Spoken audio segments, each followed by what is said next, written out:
Hello and welcome to Pathways, where you are invited to join me for a visit with luminaries in personal development and cultural evolution. This is your host, Paul O'Brien. In a world where we've been brainwashed to think that more is the key to happiness, more possessions, more achievements, more busyness, it's easy to lose sight of what truly matters. And this never-ending quest to accumulate possessions, experiences, and accomplishments is actually causing us to miss out on the beauty of the moment. And today we're going to be talking about how cultivating the Buddhist principle of emptiness can be the source of fundamental satisfaction in our lives. Our guest today is Billy Wynne, author of the book, The Empty Path, Finding Fulfillment Through the Radical Art of Lessening. A student of Buddhism and mindfulness for 30 years, he received meditation teaching certification under Jack Kornfield and Tara Brach and Zen Buddhist ordination from the Zen Center of Denver, where he now teaches classes and serves on the board. He lives in Denver with his wife, children, and two dogs, Oscar and Archie. Mhm. Well, hello, Billy, and welcome to the Pathways Show. Hey, Paul, thanks very much for having me on. I appreciate it. All right, what an interesting book, and I'm so happy to have you. The Empty Path, it's like a manual for what you call the art of lessening, which I Yeah. guess is realizing and practicing emptiness in the texture of your daily life. What do you mean by the radical art of lessening? Yeah. So you pointed to it with, first of all, we're trained to believe that happiness and fulfillment and meaning in our life is going to come from something outside of us that we need to go get, whether it's wisdom or experience or romance or material success, what have you. And that is always unfulfilling because it starts from with the 180-degree false premise. We are already whole and complete from the very beginning. And anytime that we forget that, we're running around, chasing around things to try to fill a void, that we believe to be there. And nothing can do that other than this realization of what we already are. And so lessening is really, it's not, it may involve simplifying our life. It might involve, taking on a little bit less to do each day so we can be a little more patient. But really what it's about is being present and patient with the moment, appreciating what's already here so that we can still pursue our job, our family, these things that we choose to pursue in our life. But we know deep down that those things external to us are not the things that are going to satisfy us. We are already satisfied and at peace with ourselves from the inside out. And then when we come forth into these activities of our life, we're going to be more confident, we're going to be more creative, we're going to be more at ease, and we might actually find those things to bear a little more fruit, even though we have this attitude of kind of inherent satisfaction. So that's it in a nutshell. Well, this idea of being satisfied from the inside out, that's great in theory, but most people, I mean, if you know anything about attachment theory, it's sort of like I was just reading a book on attachment theory, and it said that it takes 7 months for the infant to form a secure attachment to its mother. And it said it takes like 2 years for adults Mhm. to form a secure attachment with each other. And I'm wondering if, in the absence of a secure attachment, not everybody got that from their mother. Mhm. What is the possibility of finding this secure attachment within yourself such that lessening your attachment to external sources of satisfaction or pleasure, um, it seems easy or reasonable.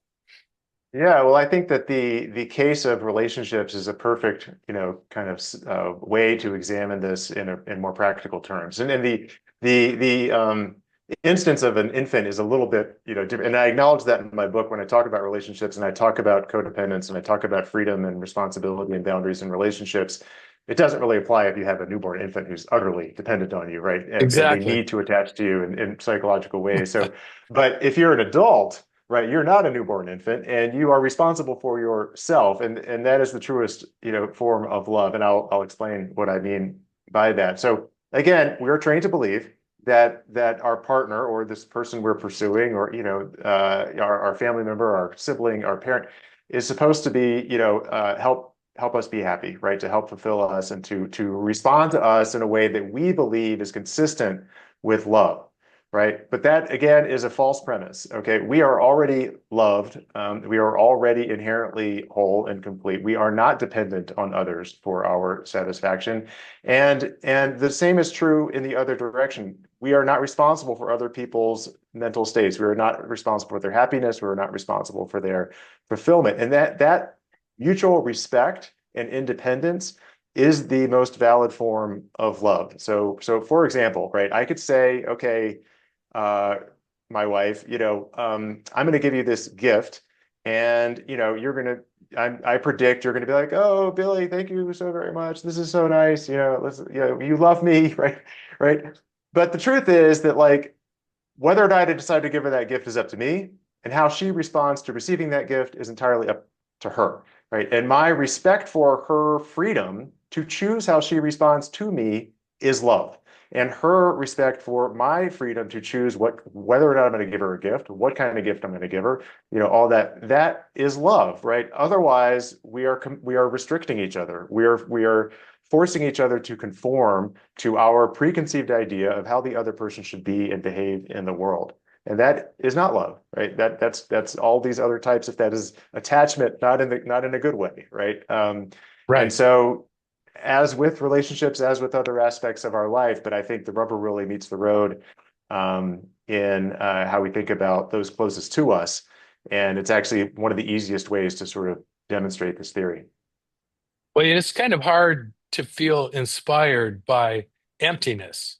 If we just Yeah, take the word, the English word empty, most yeah. people associate that with, some kind of void, something missing, something or meaninglessness or apathy.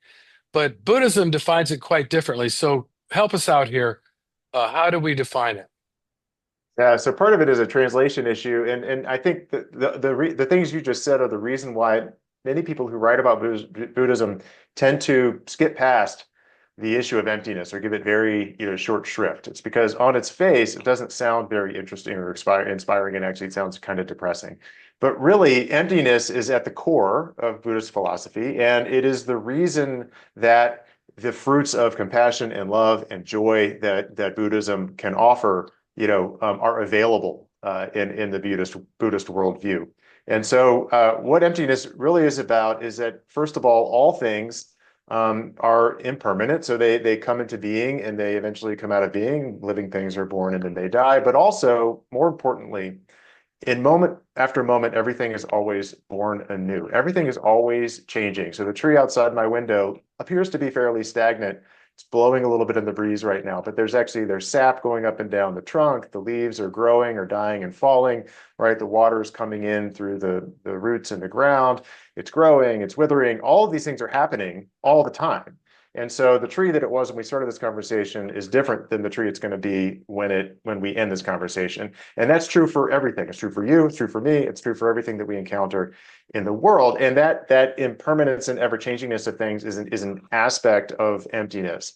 Another aspect of emptiness is the absence of selfhood, right? So we believe and are trained to see things as having an inherent identity that has a fixed nature to it, and that like, for example, we say I'm Billy and I'm always Billy, and these are my characteristics and these are the various aspects of my identity.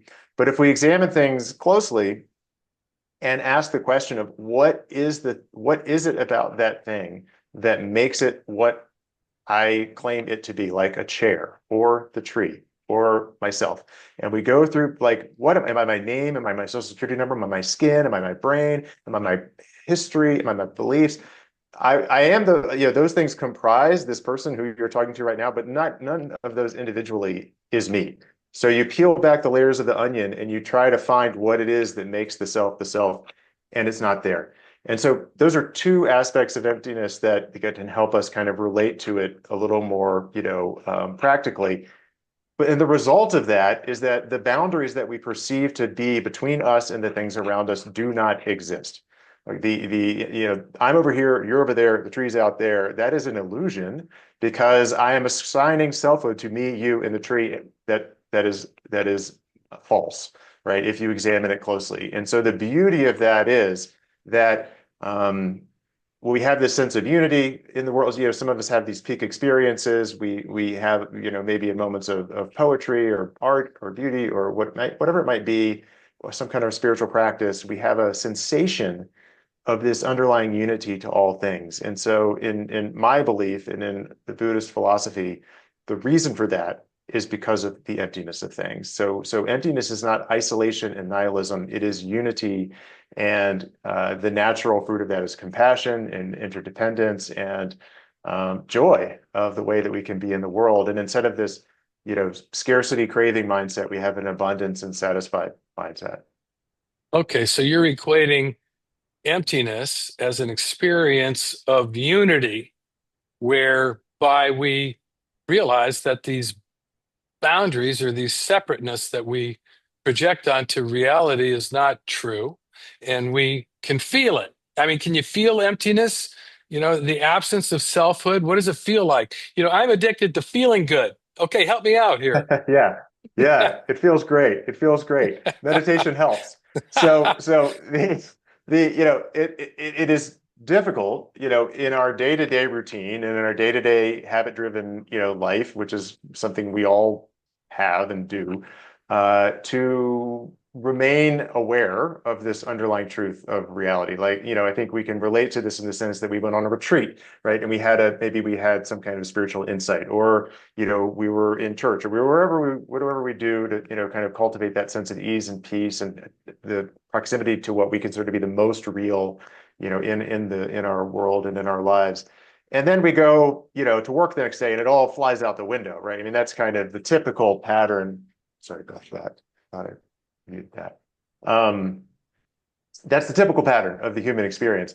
But if we can cultivate our awareness of that underlying fact through dedicated practice like meditation, and we begin to not just have a cerebral understanding of what emptiness means, but a personal felt sense, a direct and intimate experience of what it is, then the boundaries between our practice, on the mat and our practice in the rest of our busy, harried life starts to blur. And we start to bring that feeling and that sensation that we have in these, usually rare experiences into our day to day. And it can calm us when we're reacting to our spouse or child. It can calm us when we're writing that email at work. I mean, it has very, very practical implications, but it does help to set aside some time, to cultivate this personal relationship with this underlying reality when we have the chance. How do you feel about psychedelics? I've done a lot of shows on psychedelics, especially lately. We Yeah, did one on psychedelic medicine at the end of yeah, life. It seems yeah. to me that psychedelics really facilitate the experience of emptiness like nothing else. Yeah, I've definitely benefited from psychedelic experiences. I'm on the Colorado National Medicine Advisory Board, which is implementing the state's psychedelic Right. therapy program. Yeah. So I'm Right. I'm definitely a believer and optimistic about the power of psychedelics, and they can be very beneficial to people, in a variety of circumstances. There's, spiritual applications, there's clinical applications, there's just mood applications. I do think, in the many, many psychedelic experiences I've had, some of them have been not so pleasant and probably net not good for me.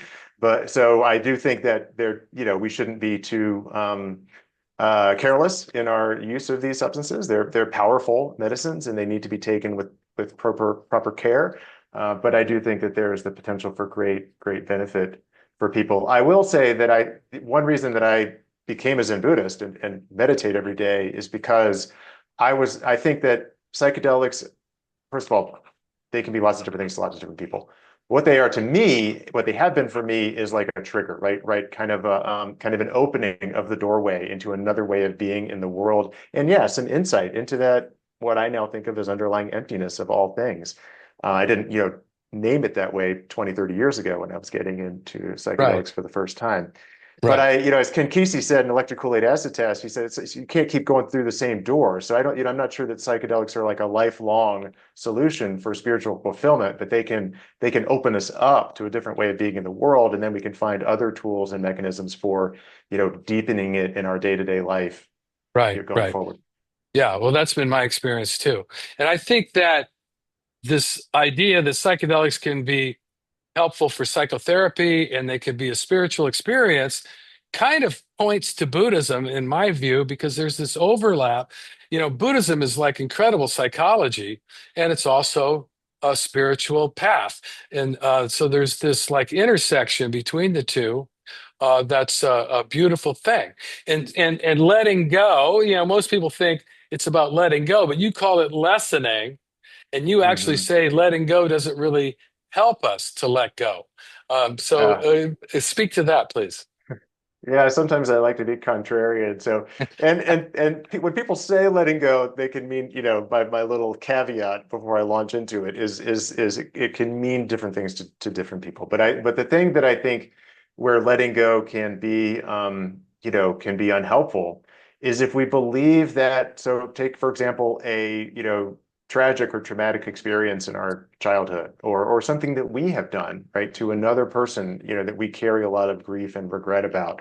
We can say, I'm just going to let it go and just, kind of, just move on, right? And I think that's often what people mean when they say that, but it doesn't go away. They say that the mind can forget, but the body remembers, right? I mean, it stays with us and it comes back. And when we're quote unquote triggered and we might feel it in our stomach or in our shoulders, or, we might be reacting to a stressful situation in a way that surprises us. And what it is this undealt with trauma or tragedy or past experience that we think we've let go of, but we in fact have just hid deep down in the gut of our belly. So really I think that when I talk about lessening, what I'm talking about is turning toward that experience and facing it, perhaps authentically for the first time, and sincerely and earnestly and open-heartedly. And it can be painful at first, certainly. And sometimes it may require, if it is truly traumatic, it might require professional support and, those types of things. But to encounter it authentically and examine all of its aspects, not just the kind of habitual cycle of thought loop that we have about it, but to really look at the details of what happened and who said what, and think about where they're coming from and what they're wearing, like the details of our personal embodied experience of that situation.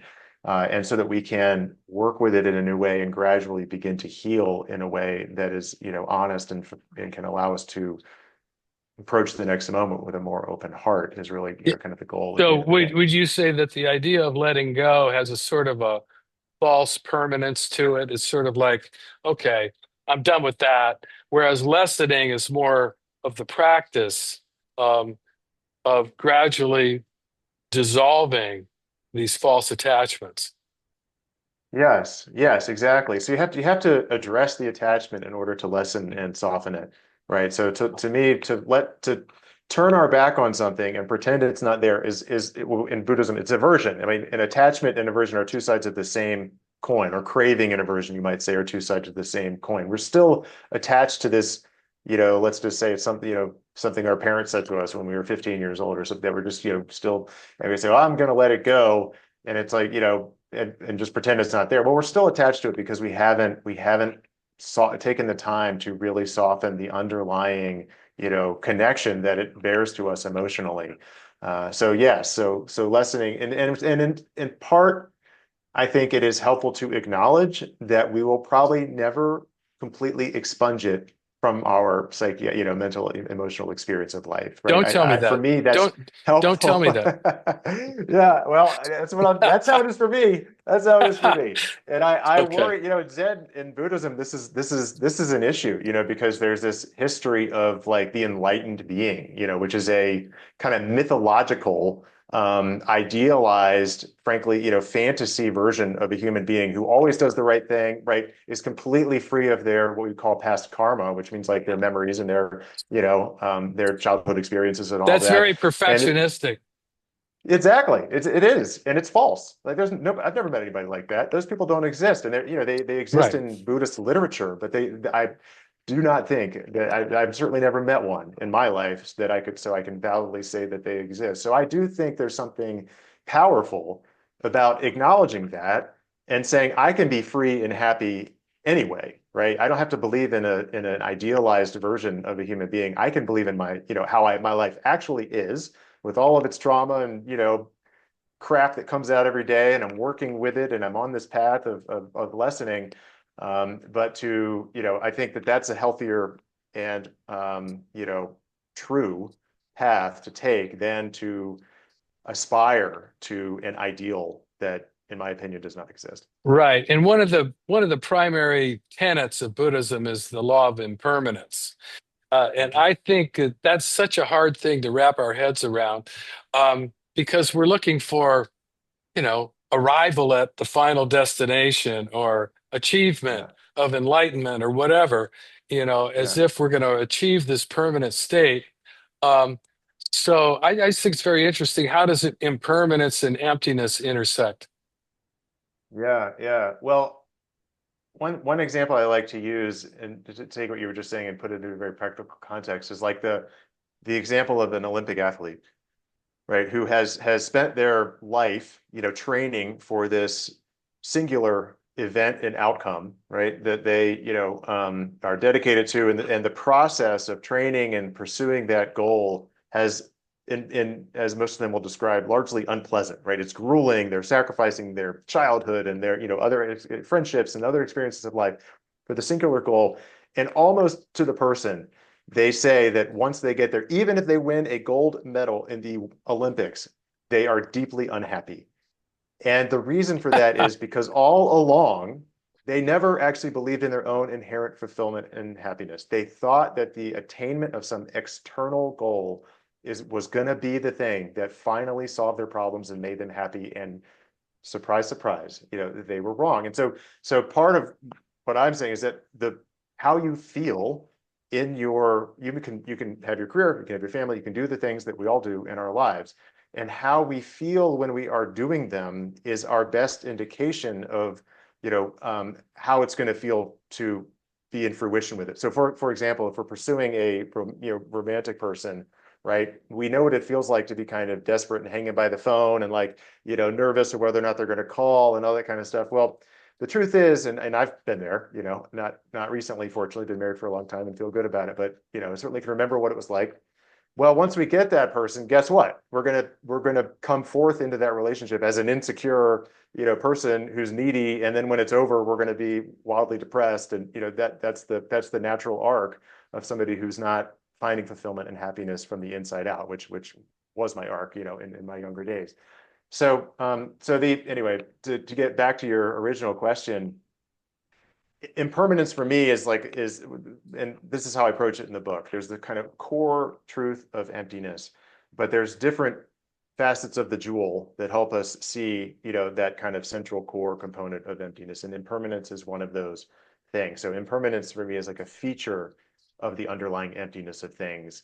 But I think it's not, we know that we're going to die. So, I mean, that's a very stark case of impermanence that we need to confront. But the answer actually is embedded to that is embedded in impermanence itself, which says that actually that person, who dies, hopefully not soon, but let's say 40, 50 years from now, is not me, right? That's that person that, first of all the cells in my body will completely, from a materialist perspective, it's definitely not me. And from every other aspect of my mental state, the status of my relationships, the where I live, take any kind of key aspect of my life, it'll be different, probably by that time. So it's a different person, first of all, that is moving on, transitioning, whatever you want to call it at that moment, and so on and so forth, right? So embedded in impermanence, again, at the surface level, can feel like something that is a little bit scary, a little bit unnerving, something we don't actually want to think about. But if we can go deeper and look at it more closely, the resolution of what seems to be a problem is right there inside of it. So impermanence is a central plank of the broader theme of emptiness. Well, my shades just went down because they go down automatically at around sunset. So I see anyway, that. I'm sorry you Yeah, can't see me, but that's all right. I'm here, folks. it's Um, beautiful. They're like glowing. Yeah. so we only have another minute or so, and so I'm going to offer you the opportunity to share any pearls of wisdom or anything that you want for the last minute of our show today, because you have so much wisdom, and I'm so appreciative. And there's so many things we haven't talked about that are in your book. I The art know. of play, about lessening our attachment to cycles of shame and blame. in your REO technique. There's just so much to learn from this book. But you got a minute? Give us something. Sure, sure. So I'd say that, and I alluded to it earlier, but one of the things I want to call people to is my new metta prayer. It's kind of a redefinition of the traditional Buddhist metta prayer, which is sort of like, may I be happy, may I be healthy, may my friends and family be happy and healthy, and that sort of thing. So I've reframed it as really an affirmation of what we already are. So I am present, I am complete, I am worthy of love, joy, and ease, and I am free to enter the next moment with an open heart. And for me, that's how I'm thinking about my practice these days, is like, what are the steps I need to take so that I'm available to enter into the next moment with an open heart, right? And be free to respond to it in a way that is joyful and fulfilling and compassionate, not just for myself, which is important, but for, the people I encounter in the world that I live in. So That's beautiful. Thank you may it be so so. much. Yeah, you're And thank you welcome. for the book, and thank you for being so open and vulnerable in the book and sharing your story with the readers and how the stuff that you went through to come to this awareness. It's really beautiful. And I want to be sure to Thank tell you. our listeners about your website, which Yeah. is billywynne.com. BILLYWYNNE.com, all one word. And you can see that in the show notes of our YouTube version of the show. And thanks a lot, Billy, for being with us today. It's been a pleasure. Thank you very much for having me. And for those who may have tuned into Pathways late, this is your host, Paul O'Brien, author of Intuitive Intelligence, a book that shares the theme of pathways, which is personal and cultural evolution. Now, don't worry, you can play or share this interview whenever you want via the internet or as a free podcast, and I'll tell you how in a minute. Today, we've been visiting with Billy Wynne, author of The Empty Path, Finding Fulfillment Through the Radical Art of Lessening. I want to say a heartfelt thank you to all of our listeners for tuning into Pathways, which is broadcast on KBOO FM in Portland, Oregon. And or perhaps you subscribe to the podcast version for free, which you can find at divination.com. That's DIVI nation.com, as well as looking up Pathways Radio on Paulo's YouTube channel, where if you like our conversations, you can give us a thumbs up and subscribe. And please feel free to forward a link to your friends. Well, this is Paulo bidding you adieu and reminding you to tell your friends about Pathways Radio and podcasts. And thanks again to Billy Wynne and to all of you listeners for tuning in and being a part of the Pathways conversation.